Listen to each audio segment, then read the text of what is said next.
Thank you. I'm Chuck C., and I'm an alcoholic. Hi.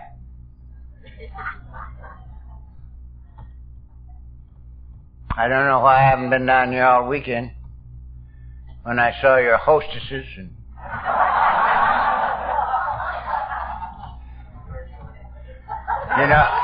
you know where I was?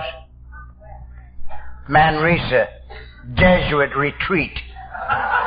Male, all male. And I might just as well have been down here.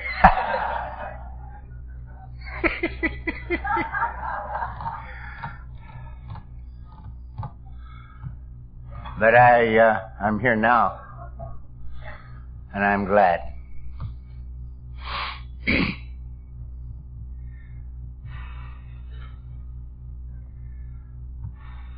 Really, all I came down here to do was tell you I love you. I love you. You don't have to do anything. You don't have to change. I just love you. If you're drunk, you don't even have to get sober. If you're a liar, you don't have to quit lying. If you're a thief, you don't even have to quit thieving. I love you. Because I know who you are, whether you do or not.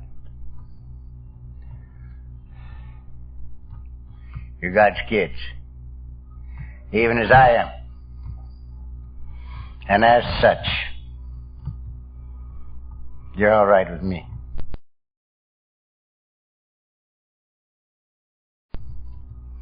I love you.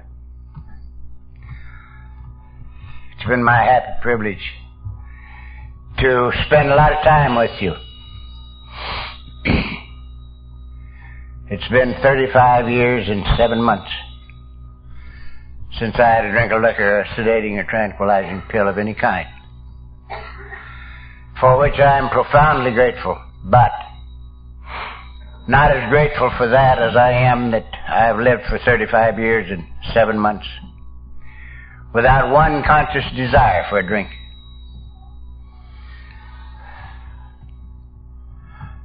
Now I've been called a goddamn liar in open meeting for saying that, particularly in my home group. But it's truth. And I'm so grateful for that, because had I had a conscious desire for a drink, I'd have gotten drunk. I always did. So, I am most grateful for the way I got here. I can stand up here this morning and tell you I thank God for hell. I thank God for hell. Because I had to die before I could come here. And I want to tell you a little about my last sojourn at the well.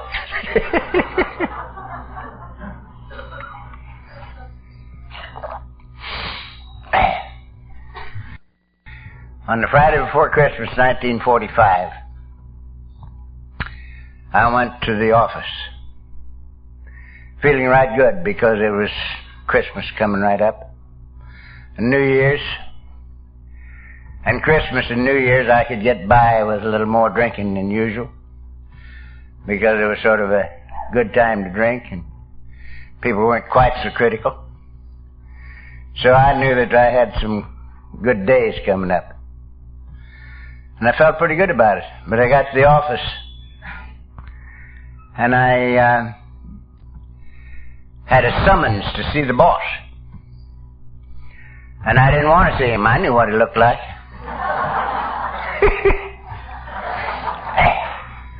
And I knew what he wanted with me. He was going to can me. Because I knew I had it coming. But the summons was to see the boss. And I went in to see him. And instead of shooting me right off the bat, as he had every right to do, he started talking, which was a good sign. And he said something like this to me. He says, "Charlie," I was Charlie in business. He says, you've had a lot of trouble this year. Now, he didn't mention booze, but he knew that I knew what he meant when he said trouble. And he proceeded. He says, I think I know your problem. He says, I think it's because of the pressure you're under. Now, says he, I'm going to take a little pressure off of you. And again, instead of shooting me, he gave me $3,000 for a Christmas present. The Friday before Christmas, 1945. To take the pressure off of me.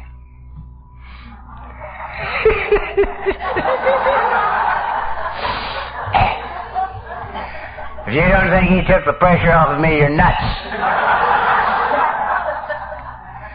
There's one thing worse than bad fortune for an alcoholic, and that's good fortune. So I got drunk on the way home.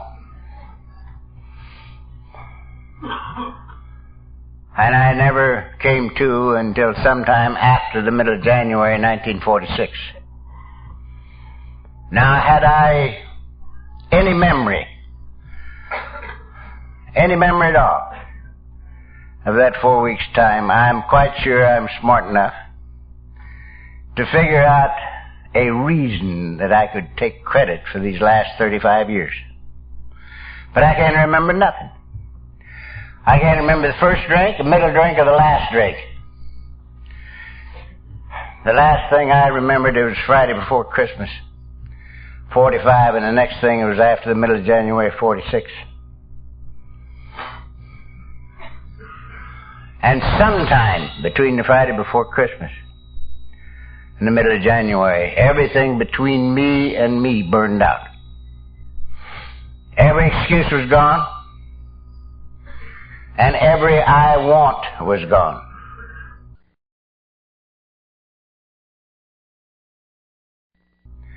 And I had only one piece of unfinished business.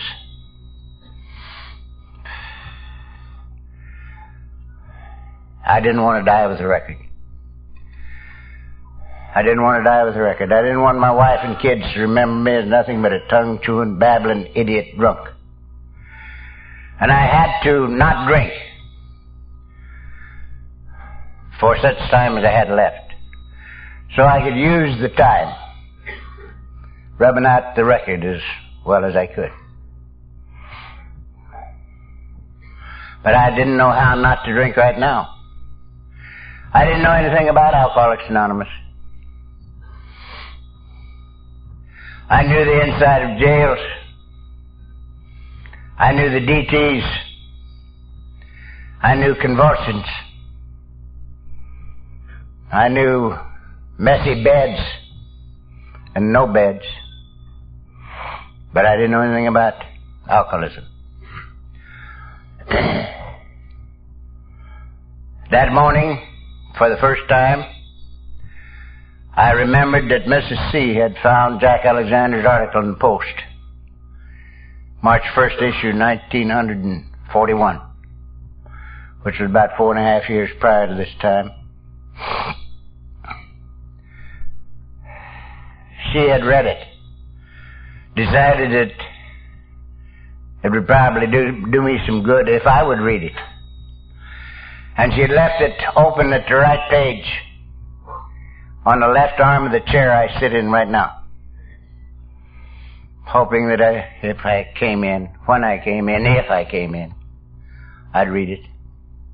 And evidently I did. But I was drunk when I read it. And I only remember two things about it that morning. I remembered that drunks helped drunks and didn't drink. And they called it Alcoholics Anonymous. The only two things I remember. And I said to myself, if I ever live to get out of this bed, I'll find AA. And immediately, my little period of sanity was over. I was sickened to death, drunk and insane. And I had a lot of dying to do. But from the moment of commitment until right now, I've never had a drink or a pill. Such is the great significance of this thing called surrender. Surrender. Would to God I could explain to one audience what it means to surrender. This is the most misunderstood experience in human life. Our entire so-called civilization is built on the fact that the strong man wins, the weak man surrenders.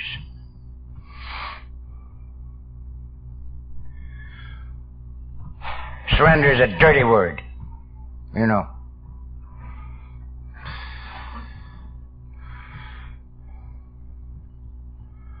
And yet it's the most fantastic thing that can happen to anybody.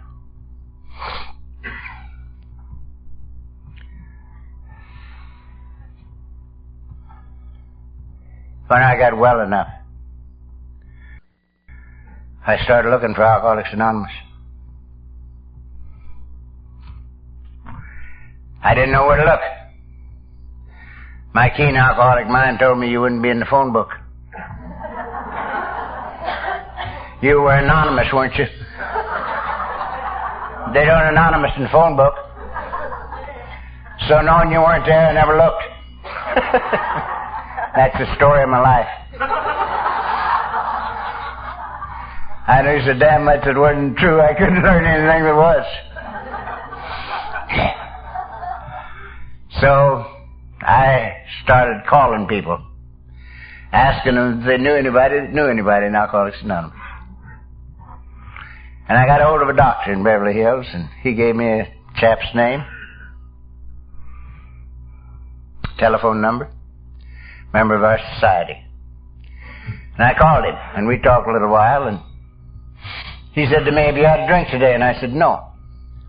But he says, "Don't take one." He says, "I've got to work tonight, and I can't take you to meeting. He's a motion picture man."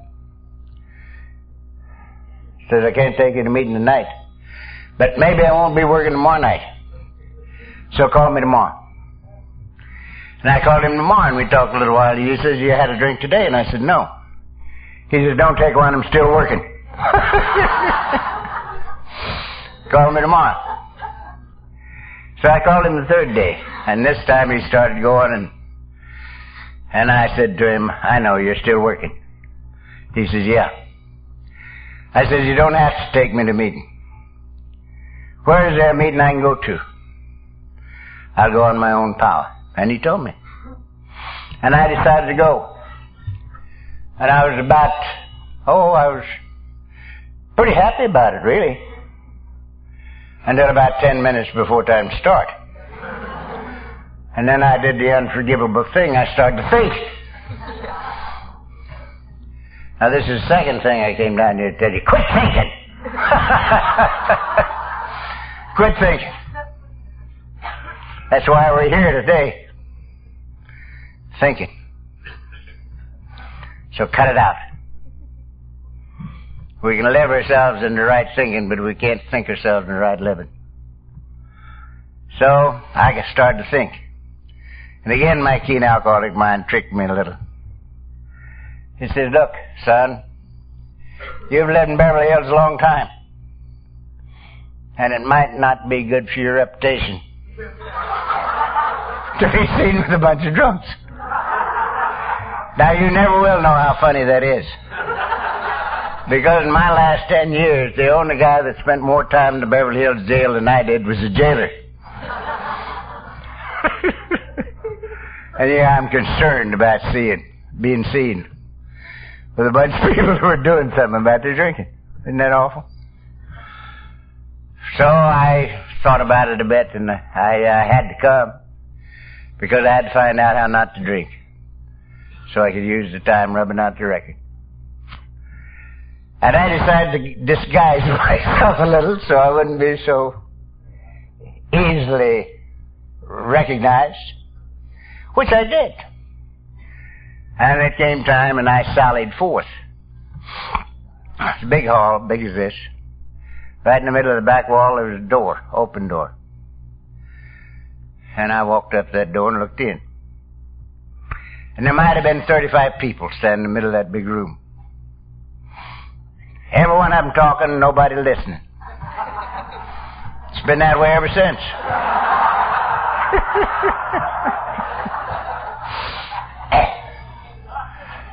And I watched it a little bit, and again my keen alcoholic mind got to work. And it told me that you'd given me the wrong information. This was the wrong night, because this is the Veterans of Foreign Wars Hall. And I said to myself, these are the veterans and their wives, and they're here for a party.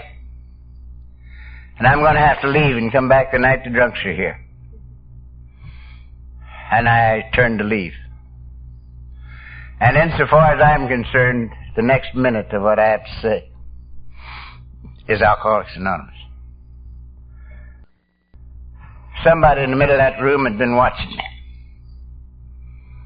And when I turned to leave, he trotted over to the door and he called after me. He says, "Mister, were you looking for somebody?" And I said, "No, sir." But he says, "What were you looking for then?" And thinking he was a veteran, I said, "Well, if it would interest you, sir, I was looking for sobriety." And everything about that man changed just like that. He lit up all over. And it was obvious to me that he was glad I was there. Now, this is a man I'd never seen before. And my own flesh and blood wouldn't even spit on me. And he was so glad I was there, he lit up. And I was hooked before he ever opened his mouth again. And when he did, he said, "Why, take off your hat and coat. You're in the right place." He didn't know it, but he took away my disguise. That was my disguise, my hat and coat. So, he even took away my disguise. Took me back and told me about you. Which was about me. Thank you.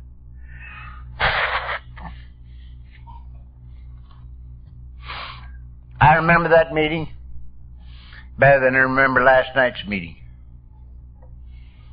You know? Everything about it I remember. First thing he said to me is, if you're an alcoholic, one drink's too many and 1,000 aren't enough. He says, it's the first drink that's killing you. If you're an alcoholic, the first drink that you must not take. Because if you don't take the first one, you won't take the second one.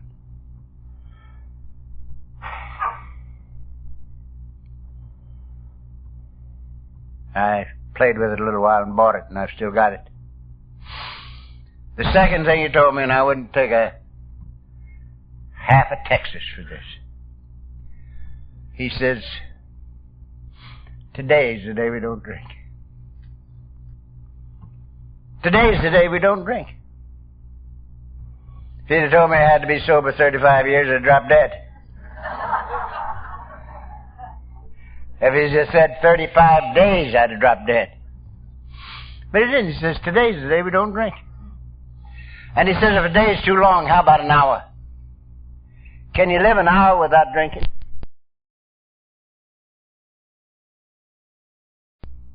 Live an hour and don't drink, and then do it again.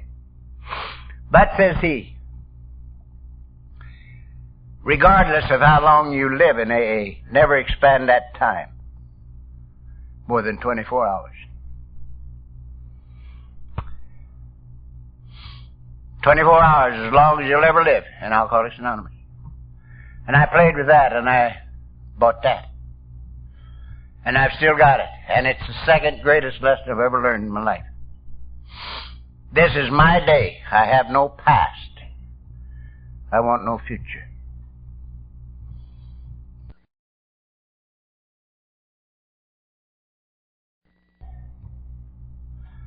See, one of the reasons it took me so long to get here, I'd come 2 in the morning, and I'd have to have a drink. I mean a tumbler full of whiskey, because otherwise I couldn't get up and dress and shave. But I wouldn't take it. I'd lie there and I'd look at yesterday, and I would see that I had drunk too much whiskey. And I would decide, today, I'm just going to drink what I have to live. And tomorrow, when I come to, I won't have to take that tumbler of whiskey. And I'd sell myself that idea. And then I'd get up and take the tumbler of whiskey. Shave and dress and get busy. I wasn't going to do that tomorrow. Today I wasn't going to do it. So tomorrow I wouldn't have to take a tumbler of whiskey. But when I came to the next morning, it wasn't the next morning. It was right now. And I was thirsty. And I had to do it all over again, you see. So, I'm convinced that right now is the only time you and I will ever know. Right now is, as far as I'm concerned, eternity. Tomorrow never comes. Second greatest lesson I ever learned is this is my day. I have no past. I want no future. You know that yesterday is nothing but guilt. Nothing but guilt. And tomorrow is nothing but fear. If I were dependent on what I read in the newspapers, hear over the TV news, you know, and see what's going on in the world, if I were dependent on that for my peace of mind and serenity of purpose, I wouldn't even finish this talk.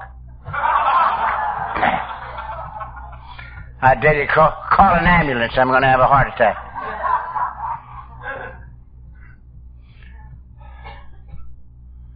But I never look at that. Today is my day. I have no past, I want no future. And when we live that way, we duck the guilt and we duck the fear. We don't have it. I highly recommend this day.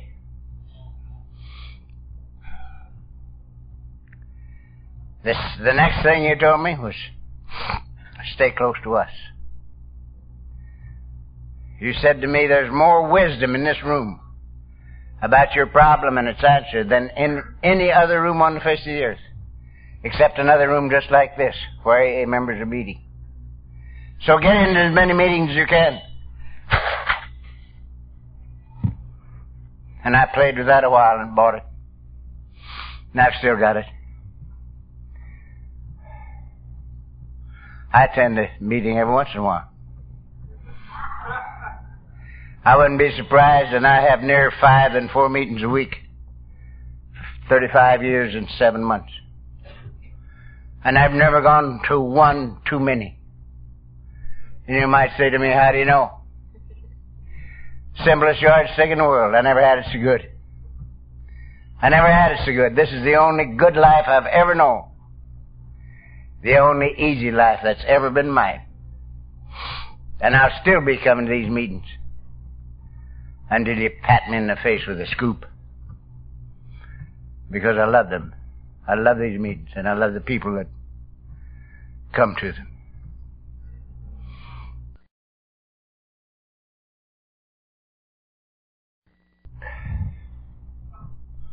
And the next thing you told me was why I can't drink like other people. Now, this is the only intellectual knowledge you and I need that we didn't have when we got here. Because this is not a program of great intellect, nor is it a program of great ability. It's a program of attitude and effort. Attitude and effort. But it's good to know why we can't drink like the non-alcoholic. This used to just drive me nuts. Because it was evident to me that I was smarter than any of you mutts. Nobody that drank with me was as smart as I was. But somehow or another they didn't get in jail. And I did. You know? I was quite a poker player in those years. And I was a good one.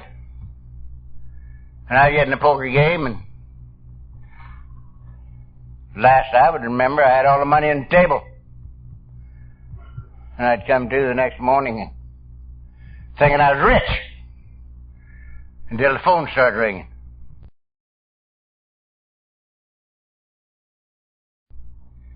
And then these monkeys would tell me what I owed them. And it used to just burn me up. Because they waited till I passed out and then took my money. And they're supposed to be my friends. You know? But they weren't, they didn't pass out. Or get in the jailhouse. They just got my money. And I couldn't understand it. It's good to know. Why can't I successfully drink liquor? You told me. First night, you said that this disease was a disease of a twofold nature, an allergy of the body coupled with an obsession of the mind. Now you said the allergy of the body means simply this, that if you be an alcoholic, your body cannot successfully handle alcohol. You can't oxidize it, burn it up, and get rid of it. You take one slug of liquor, and it goes into the bloodstream of the brain, and it triggers a physical demand that makes you keep on drinking till your cycle is run. So, it's the first drink that you must take. Now they said to me, there's nothing we can do about the physical part of the disease, and nothing anybody else can do about it. All we can do is to recognize it and admit it, and then turn to the other half of the disease. The obsessions of the mind that cause us to take the first drink. And said that's what this program is all about. To make it unnecessary for us to take the first drink. Because you see, our body cannot successfully handle alcohol, and our minds cannot successfully keep from drinking. Because the compulsions are greater than the willpower. So, we have our program, which is not for the physical side of the disease at all, but for the mental part of it.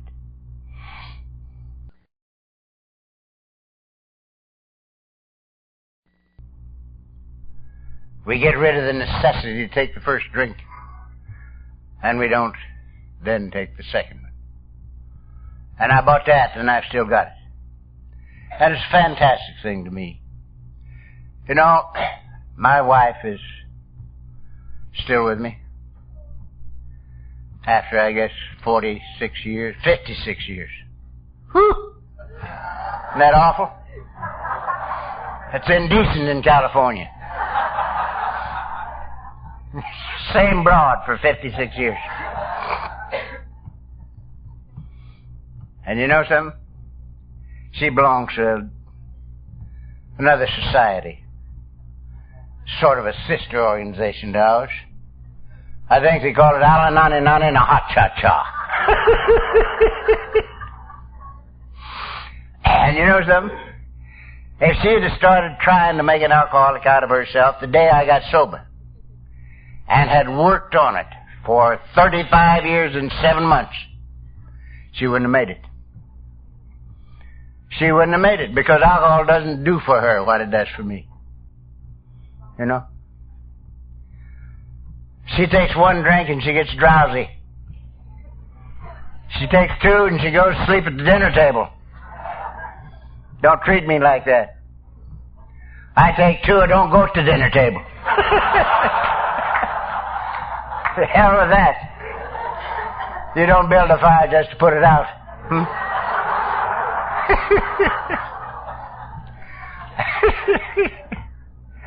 So it's good to know this difference. It's good to know it. And of course, I bought it, and I've still got it. And I haven't had to take a drink. 35 years and 7 months. So, I have a great deal of fun with this, because, you know, presently, we have a lot of experts in the field of alcoholism.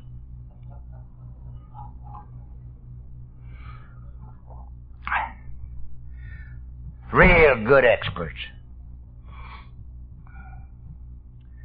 Many of them are very good, really, they are. I am thinking of one guy right now that has done a fantastic job. He's non-alcoholic. He was a captain in the United States Navy. He started dry dock number 1 in Terminal Island with the help of a chap by the name of Dick Jewell, God rest his soul. Dick was a alcoholic. The captain's a non-alcoholic. And he was a retired commander of the United States Navy. And Dick and myself were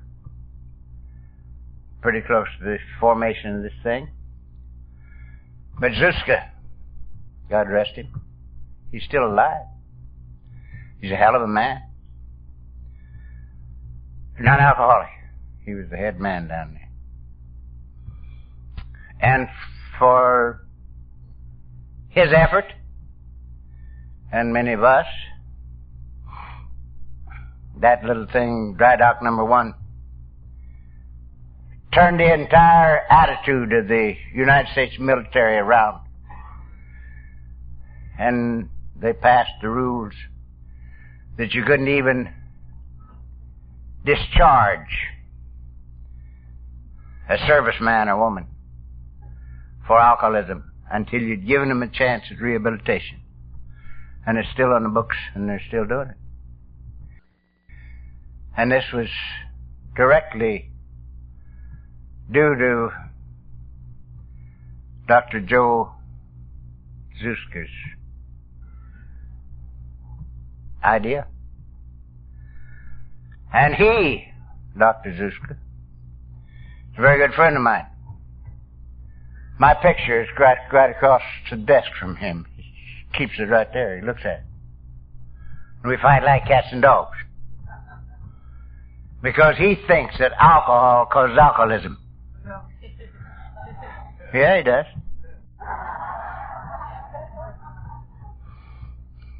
Then I know better. Alcohol don't cause alcoholism. If drinking alcohol caused alcoholism, not drinking it caused sobriety. But it don't. It don't. Witness the fact that I was a periodic for the last 11 years I drank. Because I was not going to be beaten by that bottle. I became a periodic 11 years before I came to this program. And I was dry as them this morning between every 2 drunks for 11 years. And I always got drunk again. Always. So, not drinking does not cause sobriety. It causes dryness. We get dry. But it don't cause sobriety. You see, as far as I'm able to perceive, and I spent lots of time with you and me in this program. As far as I'm able to perceive, there's only one reason I'm not drunk right now. There is just one reason. There's not 2, there's just one. And the reason is, I've got the thing I was looking for in the bottle. I've got it. The thing I was looking for in the bottle. Now what's the thing? It's the ability to live comfortably, peacefully, and joyously with me. There's nothing in a bottle, pill, needle, pot, or acid that can do anything for me but tear me down. I've got it. There's no use to drop anything. because I've got what I was looking for. The ability to live comfortably, peacefully, and joyously with myself. And when I can do that, I haven't the slightest difficulty with you. I can live with anybody. It's a beautiful, beautiful thing.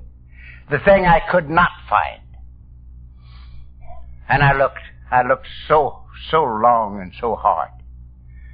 You see, I was born in a family that's too poor to paint and too proud to whitewash. We didn't have nothing. And having nothing, we had to get it. Half my family was Methodist Church South. The other half was Hardshell Baptist. I just left the Jesuit retreat.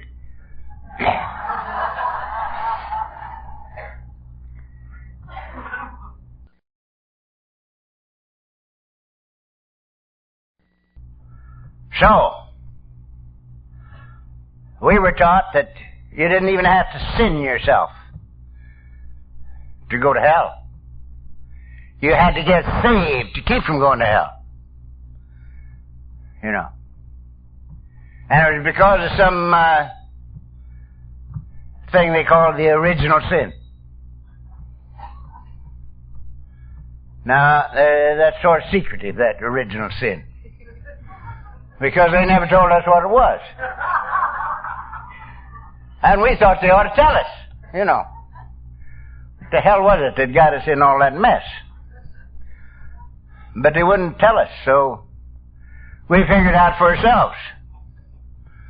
We figured that it probably had something to do with Adam rearranging Eve's leaves.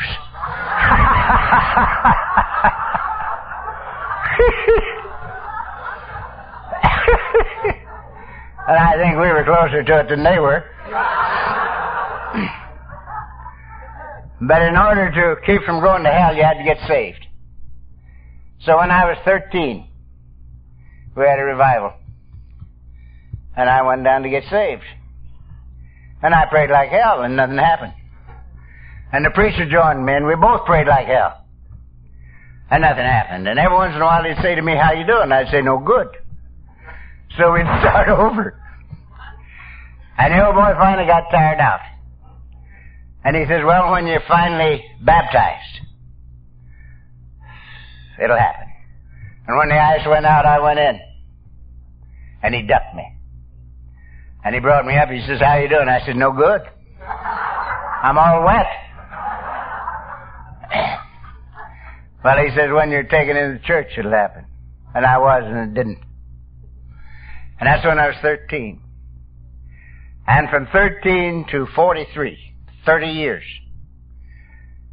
I was a student of every religion and philosophy that the world knows anything about. I was trying to find out why I got gypped. And I went through the whole deal, and I got very learned in religion and philosophy. I could counsel the Pope. I know, because I counseled drunks. I'd go right into the bar, you know, and I'd sit down with them, and I'd counsel them. I'd tell them how to live. And I could get by with it until I fell off the bar stool. And when I couldn't even get back on the bar stool, I lost my credibility. So I was known as a drunken deacon for about 15 years before I got here.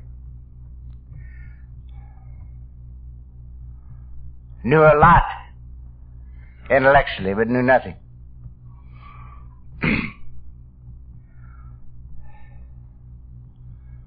And I ended up at the ripe old age of 43, a failure as a husband, a father, a businessman, a man, and drunk. Every department of life a failure.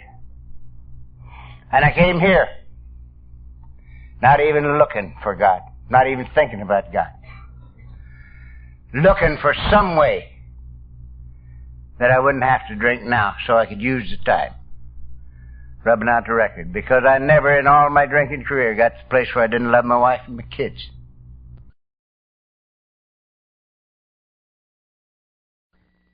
They knew I didn't. So told me time and again. And how could I tell them that it was because I loved them that I got drunk? You can't sell that bill of goods, but it's true. You see, I could look at my wife and my kids between drunks when I was as dry as I am right now. And I wanted to take them in my arms and say, look, I love you. I'll never do this again. But I couldn't because I'd already done it.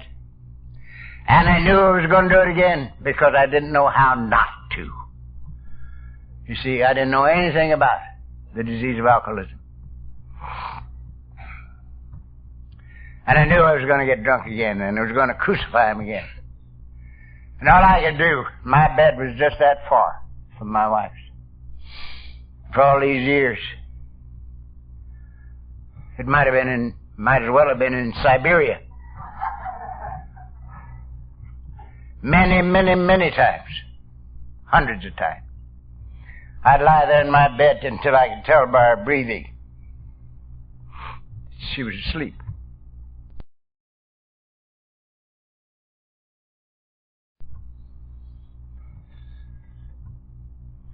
And cry that pillow full of tears. Because I knew what I was doing. You see? And I didn't know what to do about it.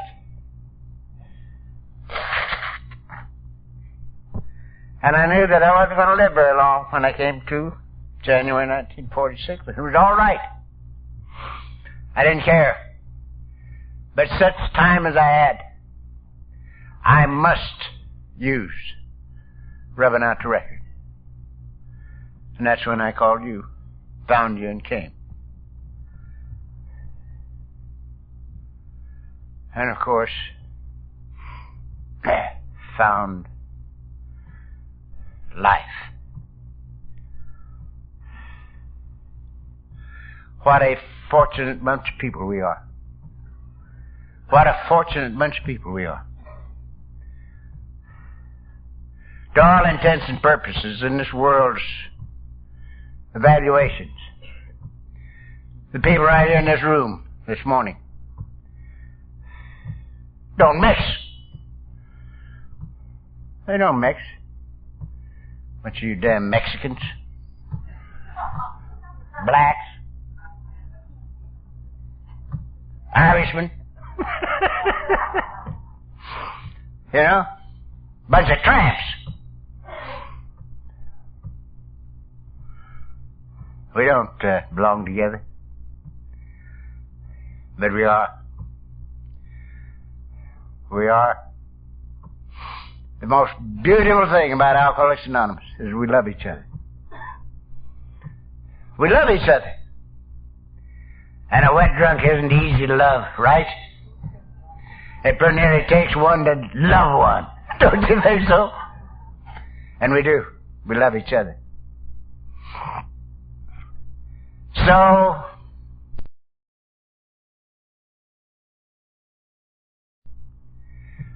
the first night, I knew that the gang that I was talking to were drunks because they were marked up like me. And I knew they weren't drunk because I saw their eyes. And I heard their voices. And I was comfortable there. Now I knew I couldn't have what you had because I didn't have enough left to get it.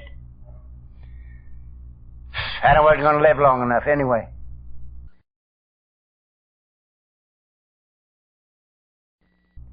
All I wanted to know is how not to live and not to drink right now so I could use the time.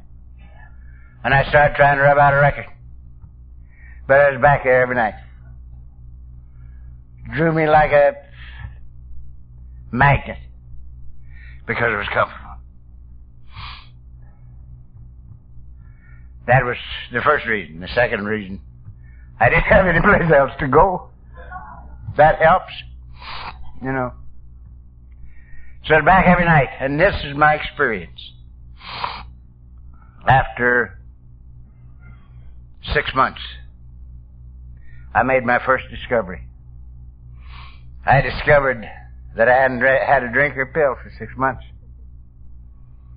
Longest time in 28 years that I hadn't had a drink. And I hadn't had a drink or pill for 6 months. And I was so tickled about it. I got real busy trying to give this thing to other people. And another 6 months went by. And I discovered I had a family. And they were living like kittens. Beautiful. And that was a great discovery. And another year went by. And I discovered that I was still going down to the office, trying to clean up that desk down there. And business was good. Business was good. And another year went by.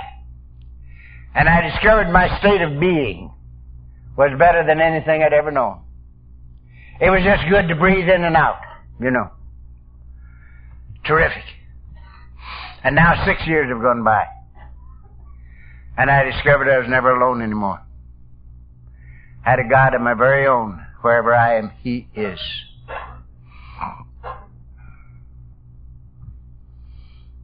And that's the great discovery.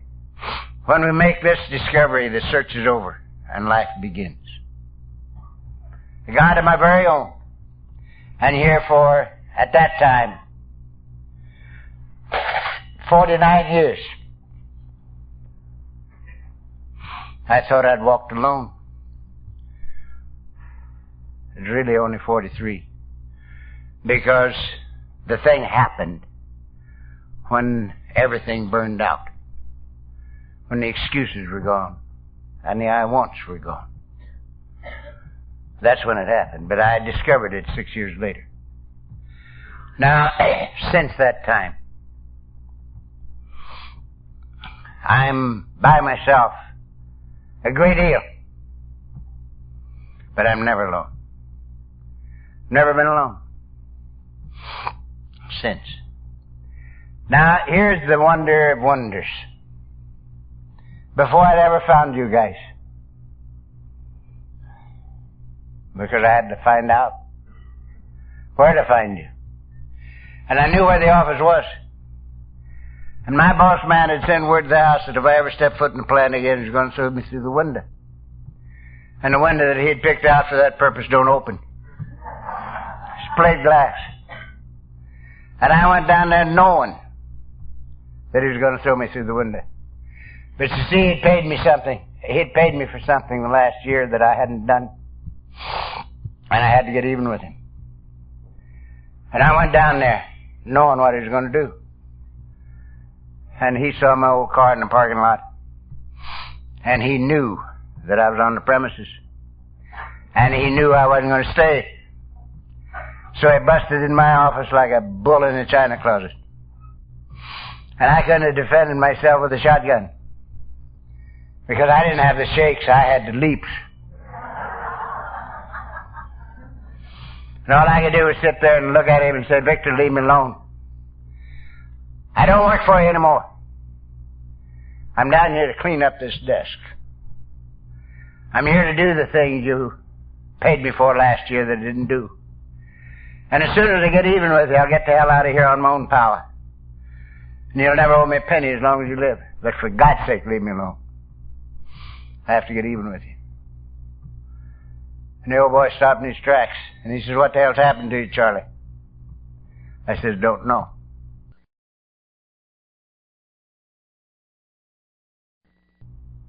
And I didn't.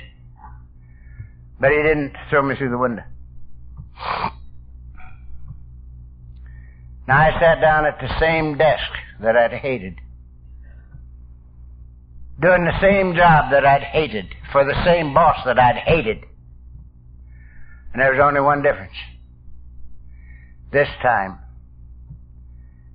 I wasn't trying to get anything from me. I wanted to rub out a record.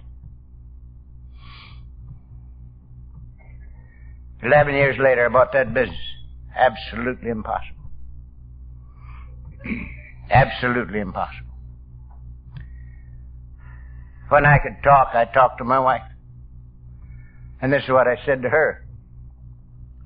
I says, honey,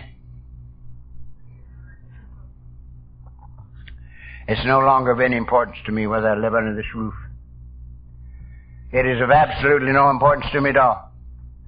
I'll never ask a thing of you as long as the two of us live. But one.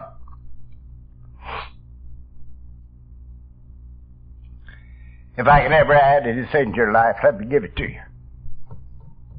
And we closed the book. It's never been reopened.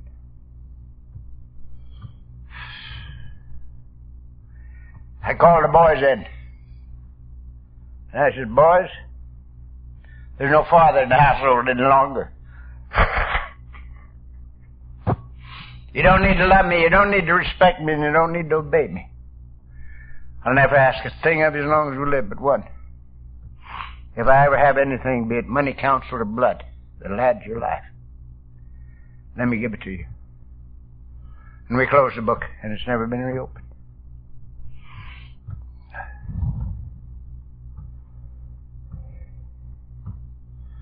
Not only did the business straighten out, but the family straightened out. I still got it. And we live like kittens. What am I talking about?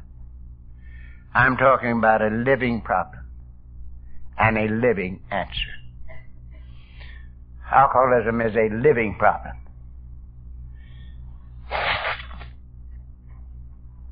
And we have to. We have to find a living answer, lest we die. And I have come to believe that there's no such thing as a living answer that does not include a personally satisfactory, conscious partnership with the living God that made us in the entire business of living.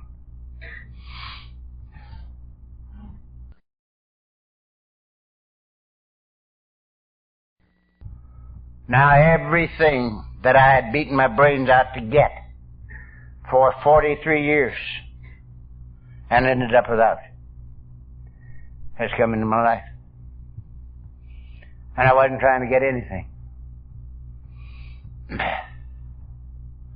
When I sold that business some dozen years ago, I was a rich man.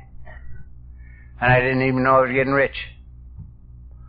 Because I was just helping God's kids do things they need to have done because I wanted to. I never spent 5 seconds trying to get my wife or the kids,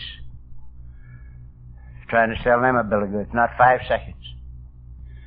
But now I can't run them off with a bucket and a broom. I'm stuck with them. And they love me and I love them. It's fantastic. I was trying to go someplace all my life. And I went through the gates of insanity and death. And I quit trying to go any place. I've been all over the world. I sat down up to retreat across the table from a guy. I said, this guy, I know you from someplace. He says, you know where? I said, no, but I know you from someplace. He said, would you believe Christ Church? You know where that is? It's the bottom of New Zealand.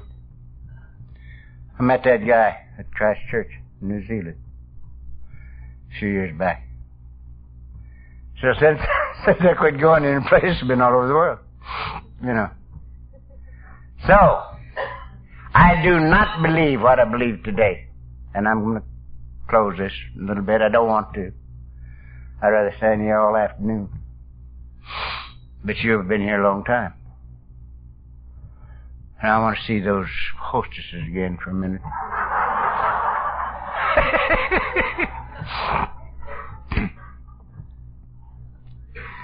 So, I don't believe what I believe today because St. Francis told us about it. You know, he says, it's better to love than to be loved. It's better to understand than to be understood. For it is in giving that we receive, in forgiving that we're forgiven. and in dying that we awaken to eternal life. Of course, I didn't like that dying, so I first said to myself, what do you mean? What do you mean by that? And so I said to me, he means surrender, dying to self or surrender. That's what he means. But I can't go out here and tell these Roman Catholics that St. Francis meant dying to self or surrender. I got to have a little authority. So I called up man recent, and I got one of the Jebbies on the line. And I said, listen to what I did to St. Francis' prayer.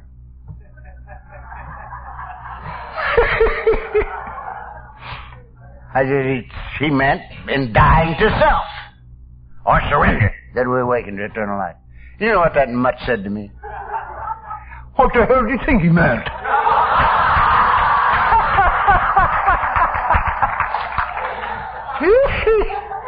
Just like he'd known it all the time. He never even thought of it till I told him.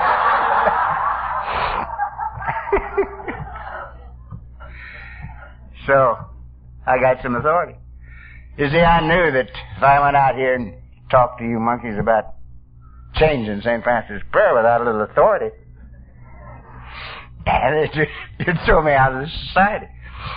Because if you took all the Catholics and the Southerners out of our society, you could hold an international convention in a phone booth.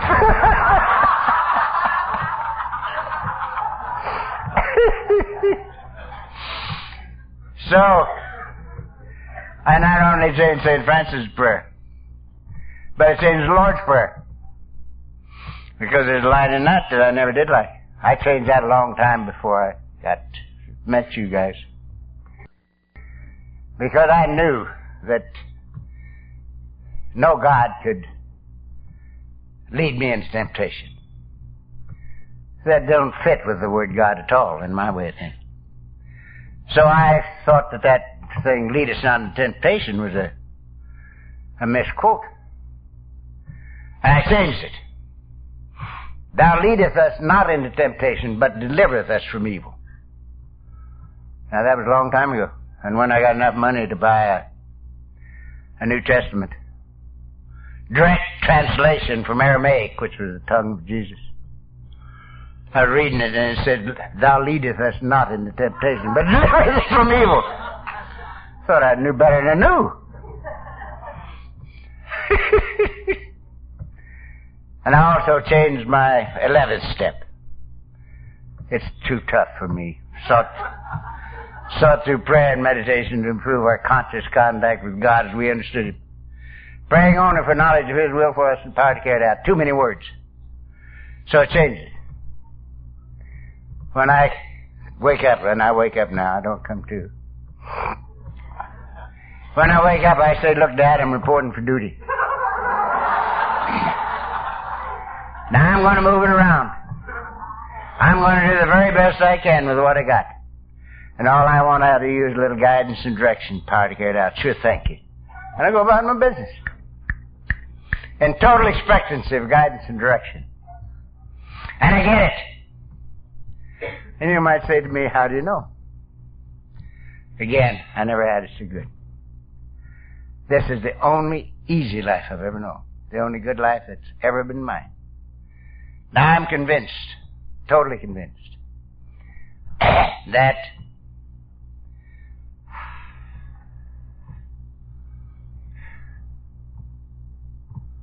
God is our Father.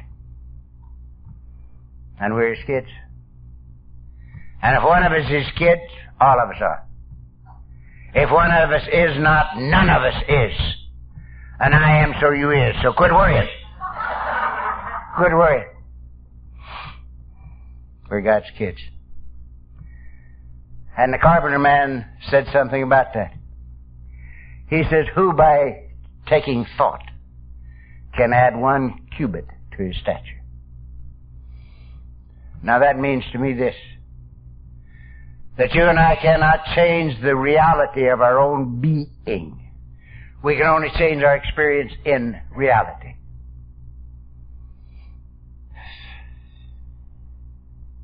For instance, Sickness is very real as an experience, but it is not reality.